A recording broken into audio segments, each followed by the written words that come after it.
This is Cruise Radio. I cruise a lot, and I always sail with travel insurance. You should too. Get a free quote today at tripinsurance.com. Here we go.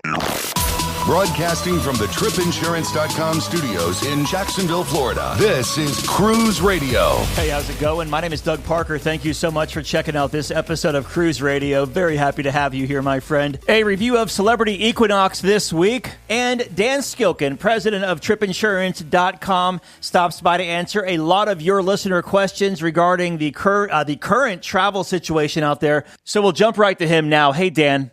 Doug, thank you so much, and thank you for having me on. It's always great to talk with you. A lot happening out there with everything globally right now, including tensions over in the Middle East. How does travel insurance respond to geopolitical events?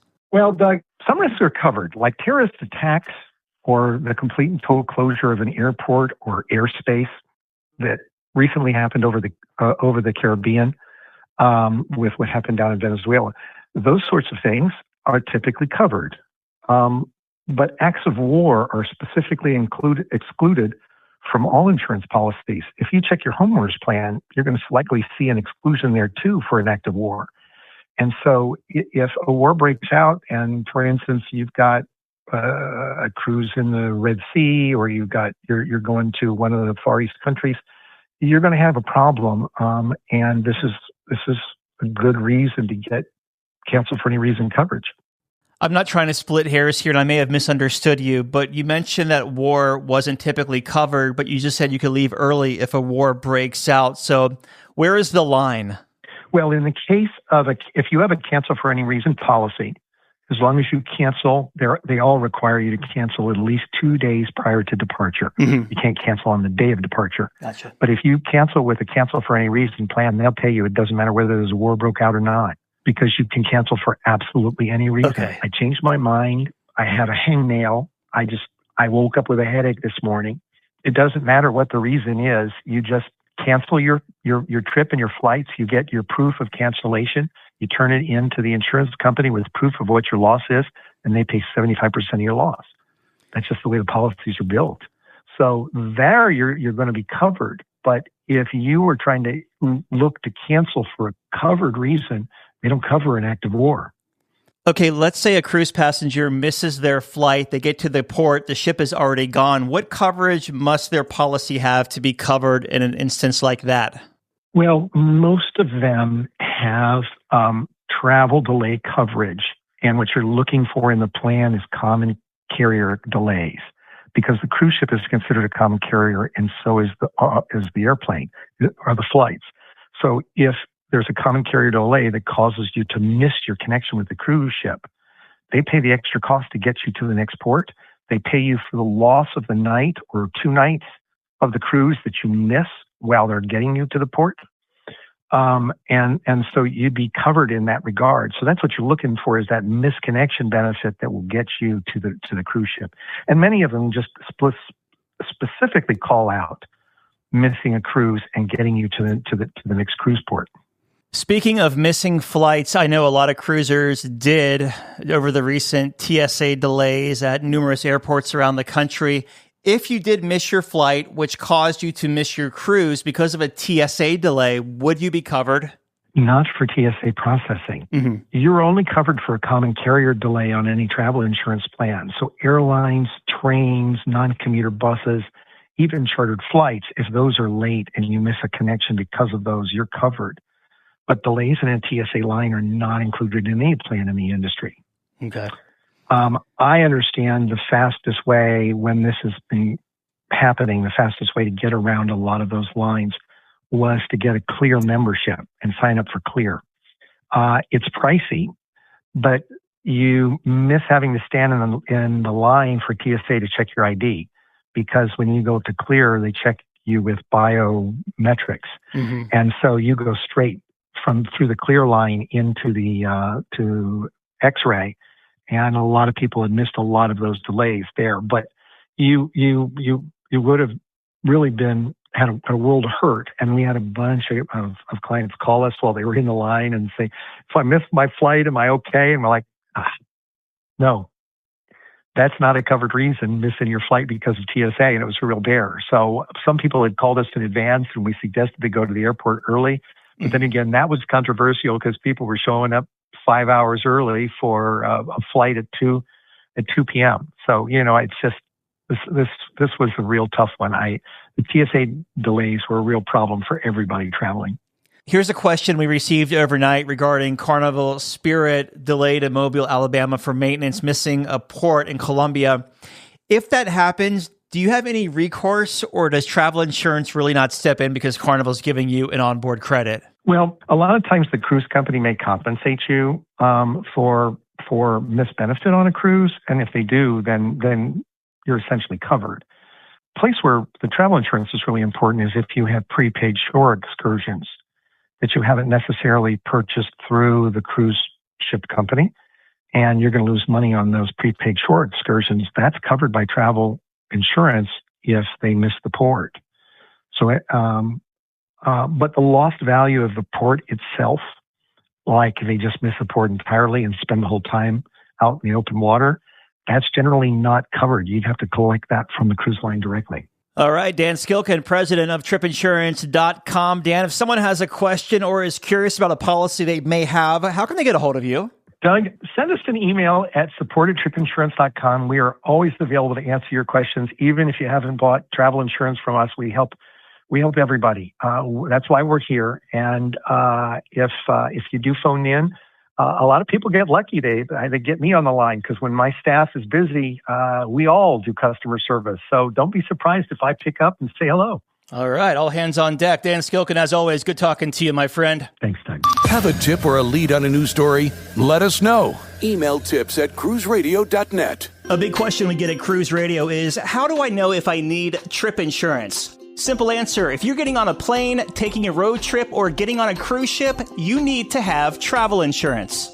Hey, it's Doug Parker from my friends at tripinsurance.com. Not only does tripinsurance.com protect your vacation investment, but it also gives you peace of mind in case anything were to go wrong on your trip.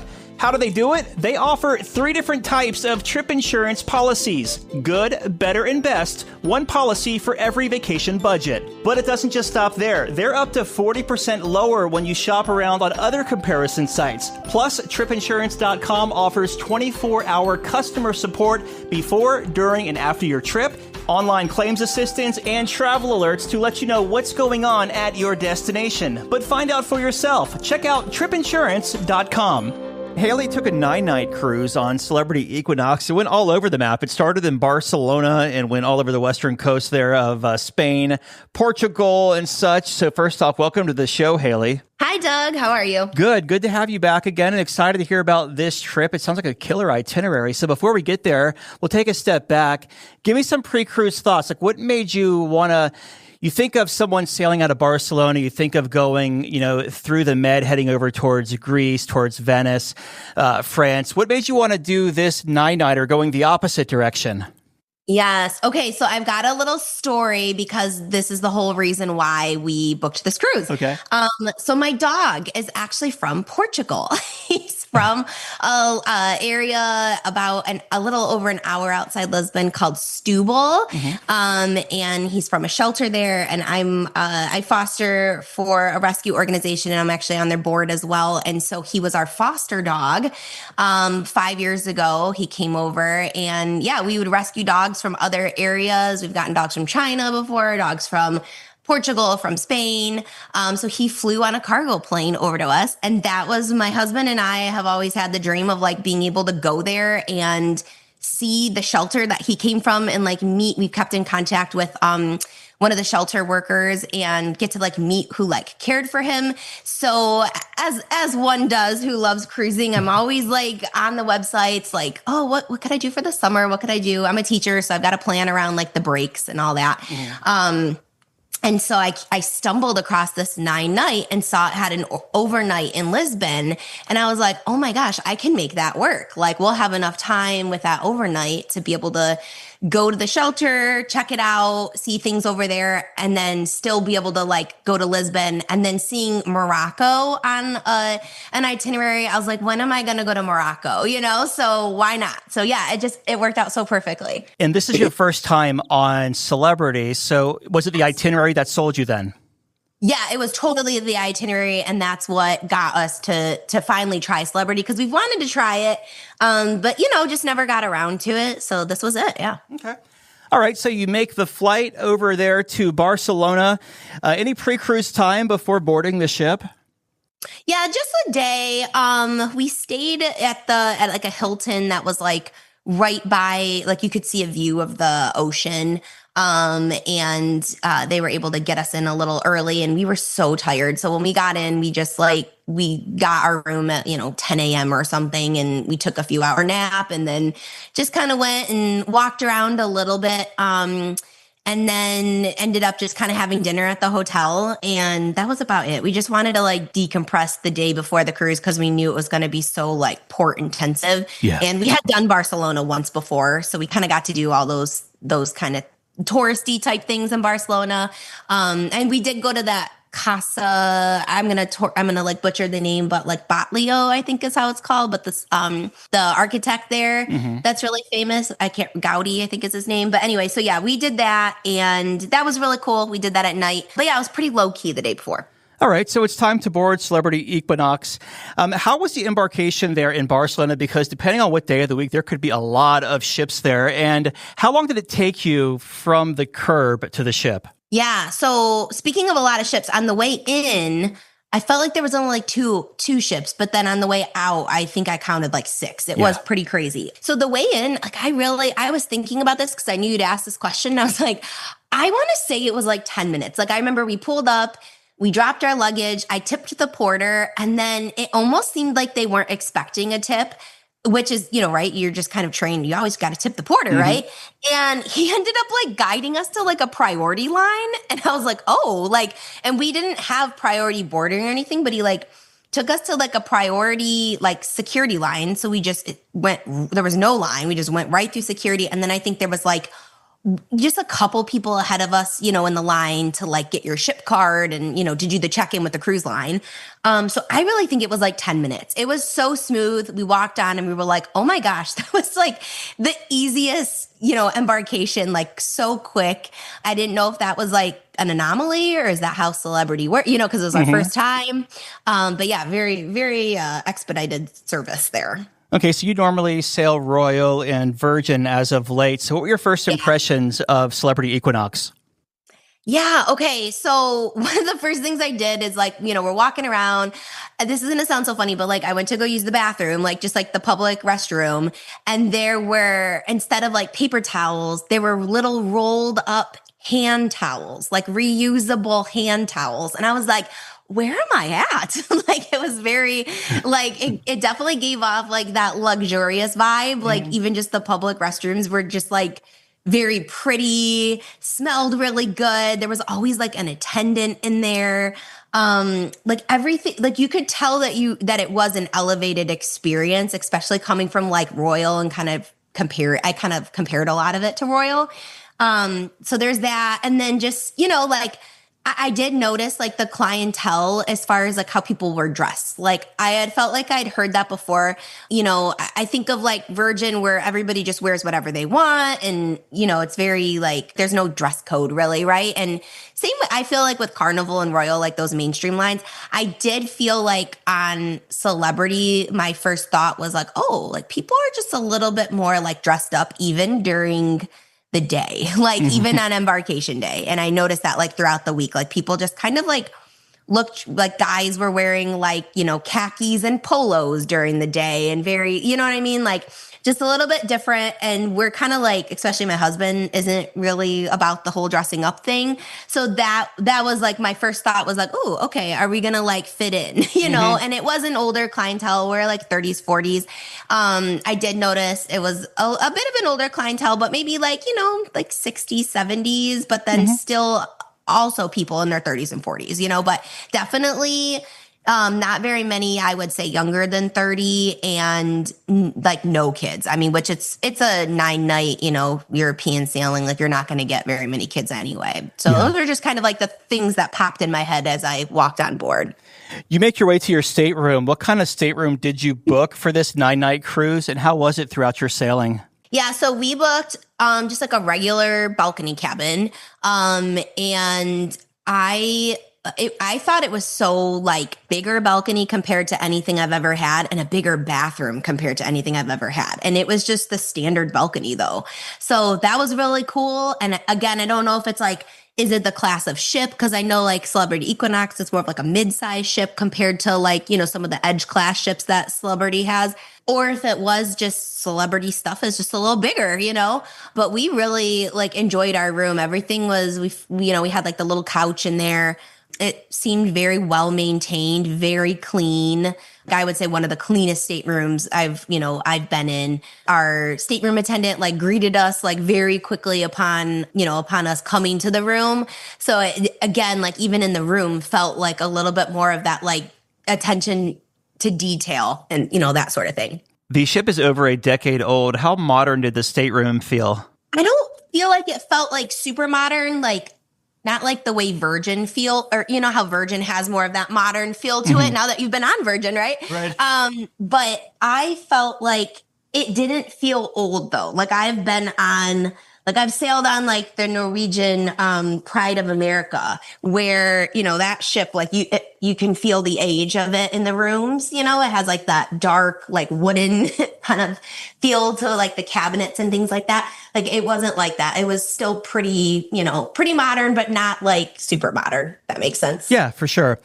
Well, let's talk about the food on Celebrity Equinox, the Ocean View Cafe, which is the buffet up on the top. Did it ever feel too crowded to you? And how was the food in there? Yes. So first of all, I think it's the best buffet I've ever had in terms of the quality of food and in terms of like the variety. The variety was like no other buffet I've ever experienced. But to get a seat, like on a sea day, like we had like 3 different sea days on a sea day, getting a seat was hard in there at lunchtime. Didn't really go during breakfast. It was pretty much during lunchtime that we would go. You'd have to be pretty strategic, circling multiple times, checking the outside. I remember there was one lunch that we literally kept circling so much.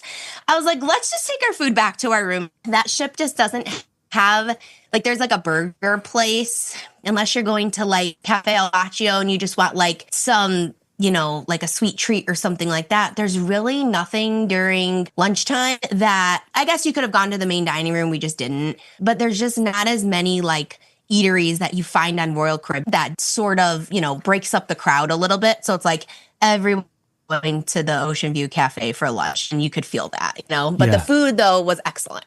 So stepping outside of the buffet area, talking about the main dining room, what did you think about that, and how did it stack up against other cruise lines you've sailed on? I thought the service was really, really great. Like, we had the My Time dining, where you can just like make a reservation on the app or just walk in and say, I don't have a reservation and get in. I mean, there was like one day and they would give like the little beepers if you had to wait. There was one day that I think we came after, like right after the first show, and they were, slammed. So we had to wait like 20 minutes or something like that, which was fine. We just went to a bar next to the restaurant and like hung out and waited. But other than that, I feel like we hardly ever made reservations. We might have made a reservation, under the My Time dining, like maybe once. But then I felt like I would go in to make other reservations like closer to when I was like, oh yeah, this is what time I think we'll want to eat. And there wouldn't be any reservations available. But then we would just go down there and get in the, the line that says you don't have reservations. And they were pretty quick to get us in. And other than the first night, because I think that waiter may have switched sections, other than the first night, like we had the same waiter throughout the week, an assistant waiter, and they were awesome, like super friendly, like very, very attentive, like just really, really good service. Probably, some of the best waiters that we've had throughout all of our cruises. So I did enjoy that. They do, like I mentioned, they do have like I can't remember what it's called, but like a burger, I think it's called the Mass Grill, which was like the burger place that they'd have up on like the top deck.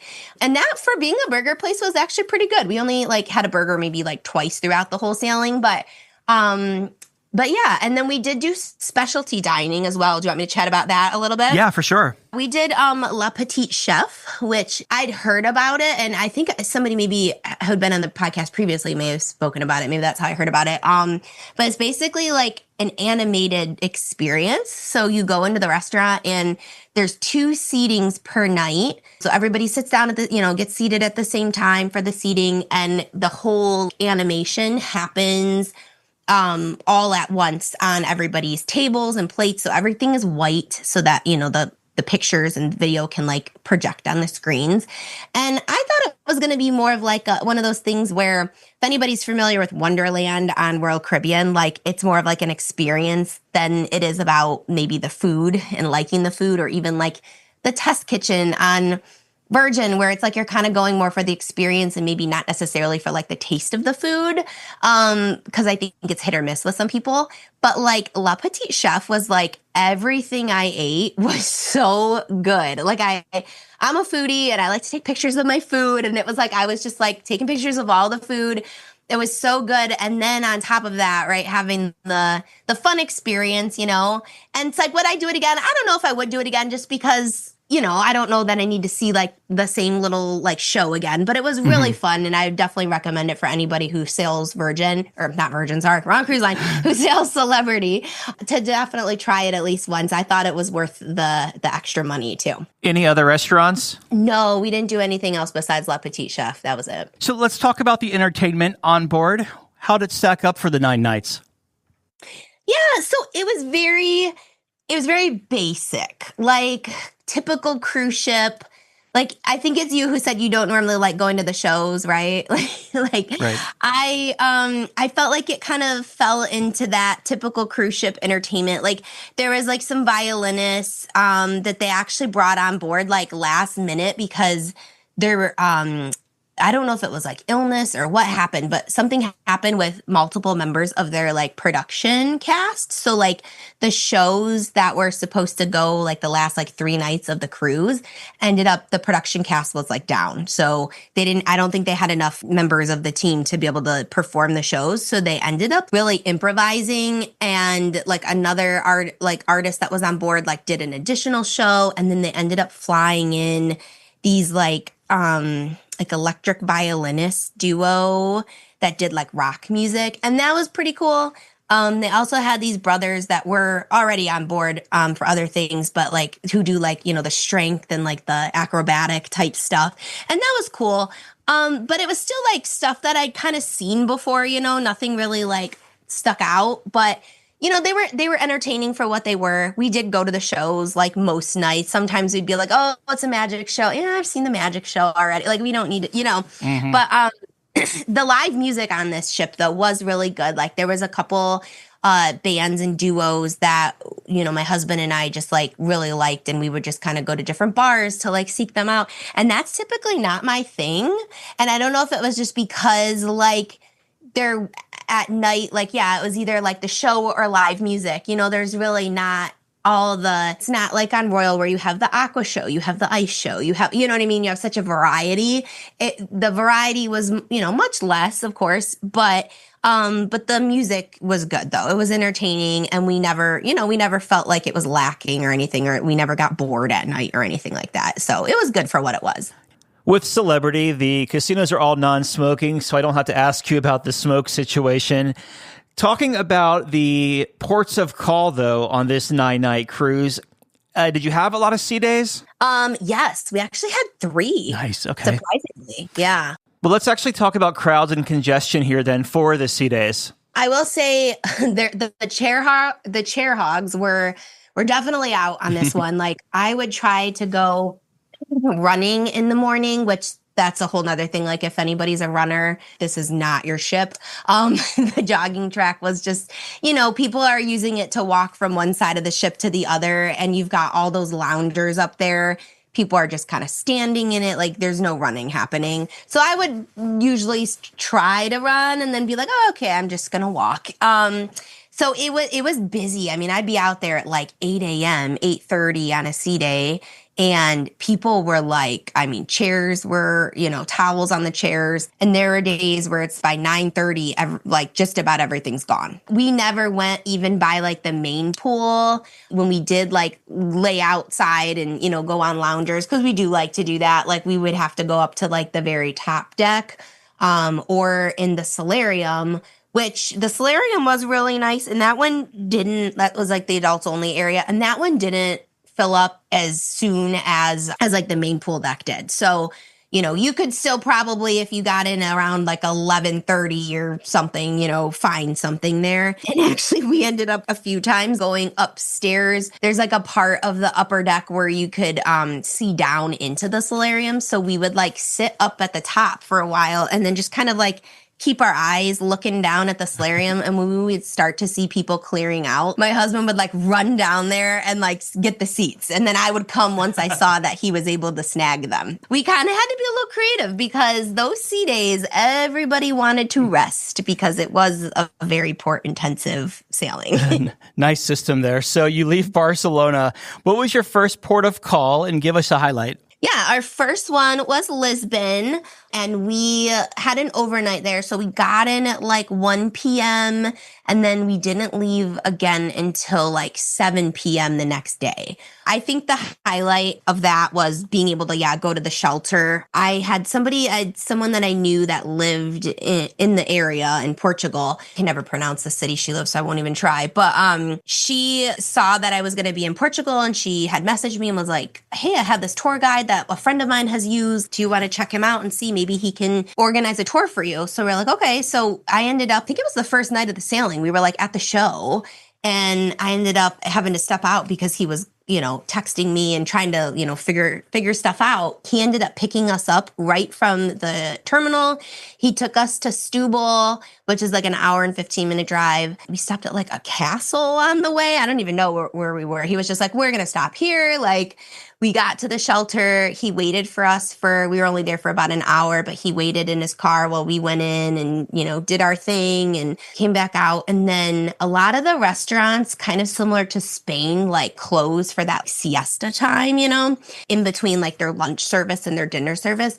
But that was like about the time it was. And we were like, yeah, we would love to go and get some food somewhere, go to like, because Stubble's like right on the water. It's like a lot of people travel there from like Lisbon and surrounding areas for the beaches. We would love to go like somewhere by the water and be able to like eat and try some authentic food and everything. And he actually had to call in a favor to someone to allow us come and eat kind of in that in-between time where they would typically be closed.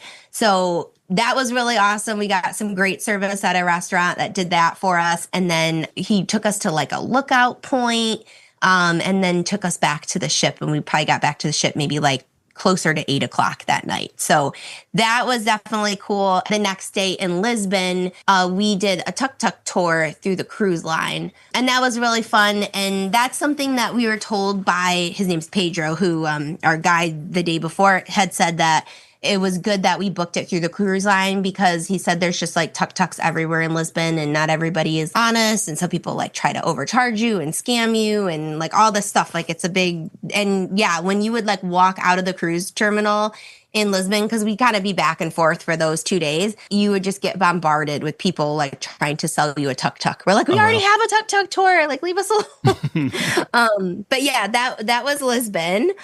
Sounds eventful. Your next port was Porto in Lisbon.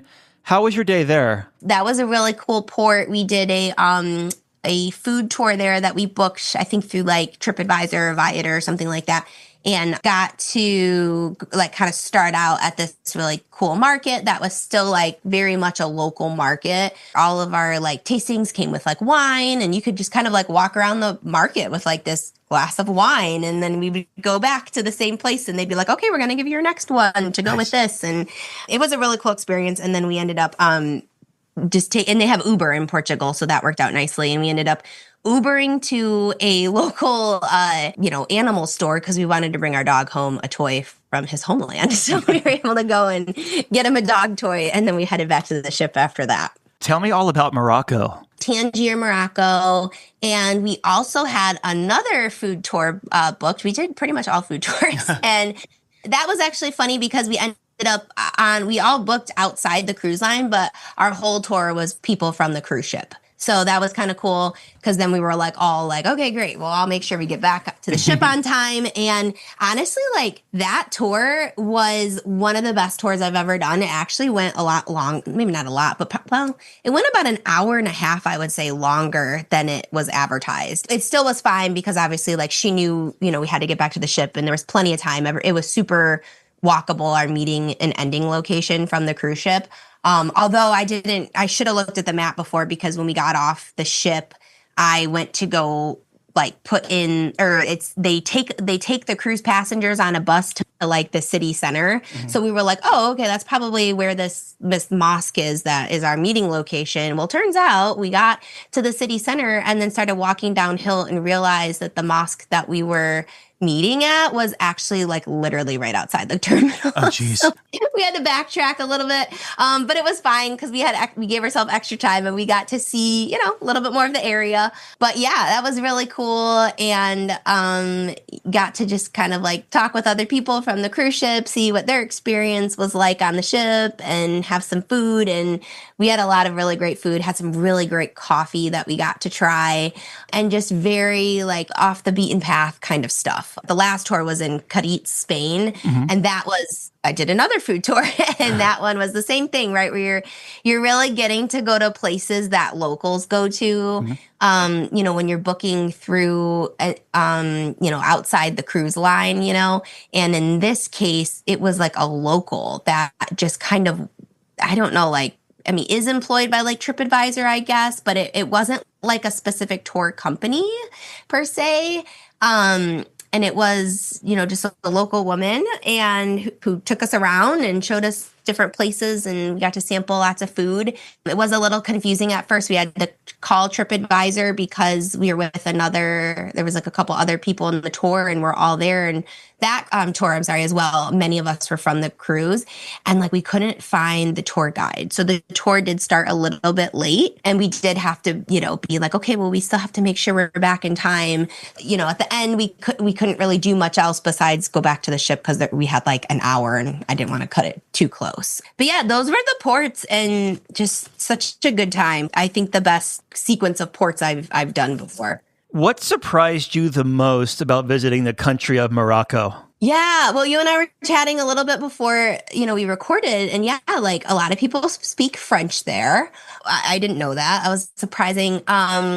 Also, just like, I think how tea drinking, because we that was a food tour as well. So like we stopped and like had this like mint tea, and like just to know that like it's that sort of culture where people are a little bit more slowed down too, and like having this tea. And I don't know, I guess I think of like a tea time or something with the UK, right? Or, or China, like the tea culture there, and so to see like something that was like a very popular, a lot of people go and find a spot to have their tea every day, Yeah. So getting to do that was really cool too. And I just didn't know really anything about Morocco. So I think that's probably why I was just so loving that tour, was because it was just all new learning experiences and just seeing things, and just the way everything looked, the cobblestone streets, the tiny little alleys.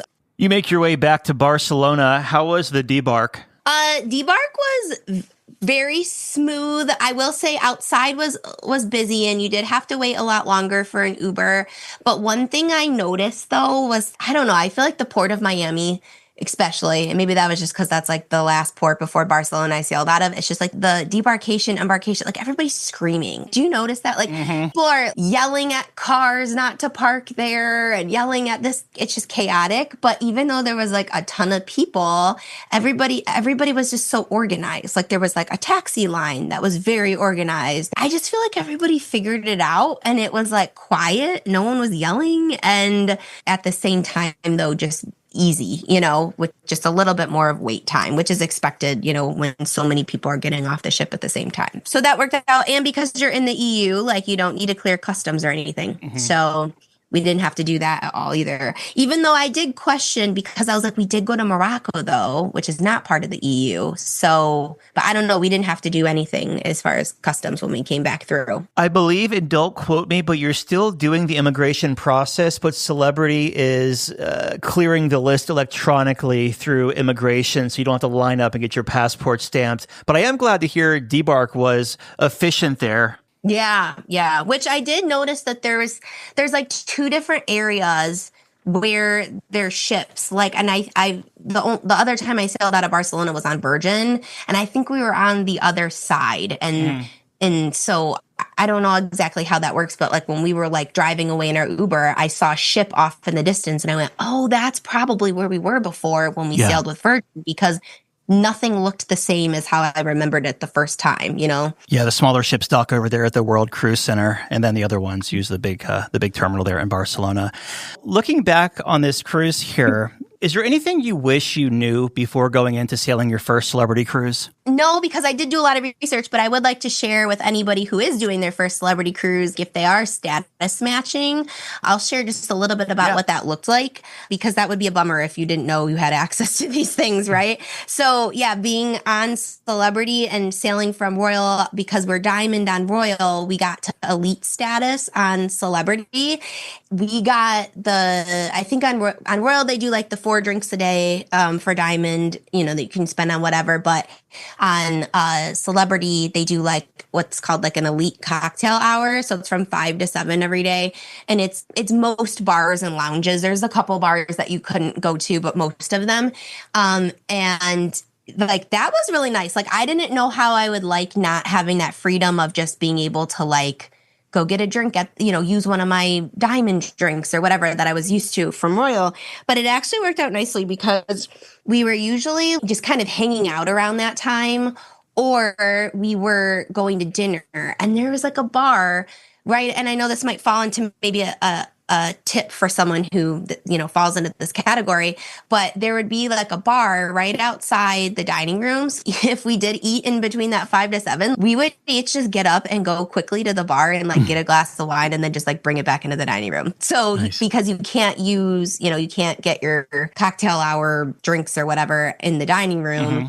But they didn't care that you brought in other drinks, right? So we would just be like, oh, we're just going to go grab a glass of wine real quick and come back. And, so that was really nice, or especially like after coming back from port, when you just kind of want to have a glass of wine or something, or, have a drink as you're, lounging around, that was nice. So I would say, yeah, if I didn't know about that, then that would have been a bummer. But yeah, we also I didn't mention this before too. This is something we did at the end of a port day. One day is part of getting that status, the elite status, is you got 3 hours in the thermal spa. I can't remember what they call it, and that was really nice because it was the day we went to Morocco, and that was such a long, walking tour, and we were out in the sun all day and it was hot. So we came back and you can only use it on a port day. So we came back after Morocco and just like changed into our robes and went to the thermal spa and just like laid on those heated loungers. And that was so amazing after a long port day. And even if I had to pay money for that would have been so worth it to have for these, these long port intensive cruises, to be able to just like come back after a port day and just kind of like lounge in there. So yeah, definitely check into status matching if you do have loyalty with another cruise line, or with Royal, because they pretty much just match it with Royal, I think. Is that right? Yeah. How would you compare their thermal suite to others? Oh, good question. So I've been in one on Carnival and then one on Virgin. And I would say it was smaller than Virgin's, but it was... there was more than enough loungers, but obviously I didn't go on like a sea day, and we really only took advantage of the loungers. We saw all the it had all the same types of things though that like the Carnival one and the Virgin one, that had been on had. We just didn't really use them. I will say the view, like sometimes you just get the portholes, This one was nice because it was just a full wall of, ceiling to floor windows, and loungers were kind of in like a half circle looking out at that. No matter what lounger you were in, you were getting a good view of the outside, which was cool. I may know the answer to this, but looking back, what was the biggest highlight of this cruise? Yeah, okay. So I forgot to mention this. When we sailed into Lisbon, we sailed under a bridge. I don't know the name of the bridge, but this huge bridge. That was really cool. You know, anytime on a cruise ship, like I know it's like that when I've sailed out of like Bayonne, New Jersey, right? I don't know what bridge you're going under, but like it's just cool to go under it because so the sail into Lisbon was really awesome. So that just like I took so many like videos and pictures doing that sailing. And because we got in at 1 p.m., it was during the day. So it was kind of like an activity, right? To like sit out on your balcony and watch the ship come in. Another highlight, which wasn't a good thing, but I did want to share this because I just wondered if anybody else has ever like seen this happen before. But are you familiar with the martini bar on Celebrity where they do that thing where they pour all the cups into the glasses and stack them? Okay. So they did that one night, and it was the night where they have like, you know, the captain out and all the officers and whatever. And it's like this big to do. And one of the cups slipped and it caused all of the glass martini cups to fall underneath it. The woman that was sitting right in front of it, there was blood all over the ice, you know, counter. She definitely got cut. And that was one of those moments where you're like, oh my God, did that just happen? Like, and the look on the bartender's face, like I almost wanted to cry. Like he just looked so devastated. I just was like, oh my gosh, like what's going to happen? Like it obviously like you're doing something that an accident could happen, right? Like a cup could fall and not land exactly how it's supposed to. And it's real glass and it broke and it hurt someone, which sucks. But I just felt so bad for that bartender. And I still am just like, oh, I wonder what happened after that, you know? Can you imagine how much pressure that poor guy or girl is under juggling all those? Heck, I don't even like doing my news briefs in front of people. Like I can only imagine doing something that is a heck of a lot harder than that. Oh yeah. So and you even think too, right? Like you're on a moving vessel. So like, even if it's just like a little, that's just so much balance, you know? So yeah, that was crazy. Yeah, I think those kinds of things. And then obviously I've said it already, like just going and being able to see the shelter and get to see the kennel where my dog was, you know, like that was really, really cool. Do you think the value was there for the price you paid? I do, especially once I saw the true quality. And also like I probably paid what I would have paid for like a 7-night and it was a 9-night. Nice. So I definitely, when I saw the price, was kind of like, oh, okay, that's a really good price. You know, obviously, if you're flying from North America, you got to think about, you know, airfare, you know, to go into that or whatever. So sometimes I do think it's like when you do these European cruises or like, I mean, I've even looked up like Australian cruises before, like the prices will be so good, but then you'll be like, oh man, I got to like add in like a couple grand for airfare. And then it just really makes it more, especially for this one. We booked our airfare like completely with points. So that was a win. So yeah, definitely what we paid. And then the fact that like we didn't have to buy a drink package because we had the status. Oh, and that's another thing too, just like a tip for anybody who maybe does this as well and gets to do the elite cocktail hour. Like that's like non-alcoholic drinks too. I never had to buy a single bottle of water either because every night I would just get like a few bottles of water and some Cokes, you know, Coke Zeros. And I would literally just stock my fridge every night from getting those non-alcoholic drinks during the cocktail hour because you can get as much of it as you want. So that would be definitely a tip for someone if you do have that. Like I think some people don't realize that you can do that, you know? Do you have any advice for someone who has never been to Europe before and wants to fight jet lag? Yeah, don't do what I did, which is go and take a nap. I would say you just got to stay up, but I would recommend like getting yourself back, like do an early dinner, you know, because most of the flights come in at 8, 9, 10 a.m., you know, and then you get to your hotel. I would recommend pay the extra if you need to. Like we paid a little extra to get a different room that was ready for us so that we could go in and rest or whatever. So I would say either, you know, you could do that. I mean, I felt like it was fine for us, like, but if you really are going into Europe and it's like your first time, like the first time I went into Europe, like, yeah, we just sucked it up and you're there during the day and you just do all the things, don't stop because once you stop, you're done, you know?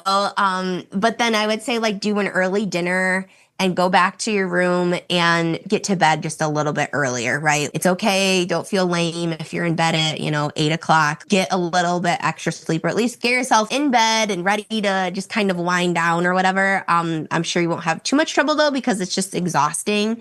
And this one too, like they played around with the time a little bit too, because, Portugal, I think, is 5 hours behind Eastern time, whereas Barcelona was 6 hours. So we had to play around with the time a couple times throughout the cruise. So, but yeah, just kind of power through, but don't be afraid to take time to nap, to be like, you know what, I'm going to have to come back and do, because sometimes you just can't cram it all in when you're that tired with the jet lag, This is a unique itinerary. Who would you say this is best suited for? Good question. I was thinking about that.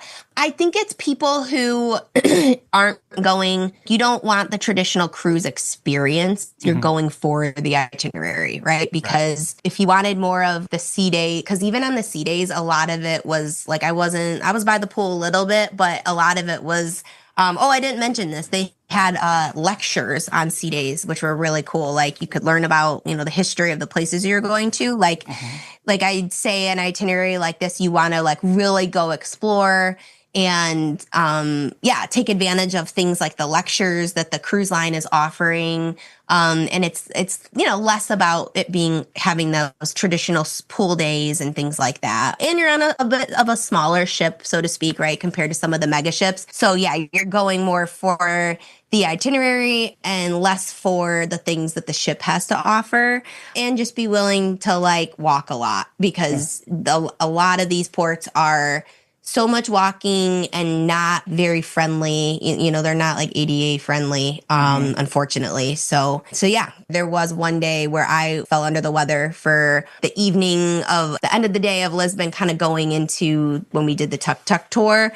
And so I guess just being flexible too, that a 9-night cruise and you're eating a lot of different kinds of foods. You've gone through all these time changes. Your body might not agree yet sometimes. And so you have to just kind of be willing to roll with it, Yeah. Well, in closing here, Haley, your final thoughts of Celebrity Equinox. I loved it. And they do this. I already had a couple friends ask about it for next year because they saw the itinerary and they were like, that sounds really cool. And they are doing this itinerary next summer. The same thing, same ports, same 9-day, and still on the Celebrity Equinox. I definitely want to try Celebrity again. I want to do an Edge class ship. But I really loved the service, and I really loved just kind of that elevated experience that you get from Celebrity. And yeah, I would definitely try it again. And I would even love to do an Edge class ship, but in Europe, so that I can get a little bit of both, right? Like the ship experience and more European ports. We've been talking with Haley about her 9-night cruise on Celebrity Equinox out of Barcelona. Haley, as always, it's great talking to you. Thanks for sharing this. Yeah, thanks so much, Doug. All right, Dougie, let's see what we got for you, buddy. Cruise Radio is produced at the tripinsurance.com studios in Jacksonville, Florida. Get cruise news, ship reviews, and money-saving tips every Thursday on Cruise Radio. If you've enjoyed this episode, please subscribe to the show. If you want to help spread the word, give Cruise Radio a 5-star review. Find Cruise Radio where you listen to your favorite podcast or online at cruiseradio.net. I'm your announcer,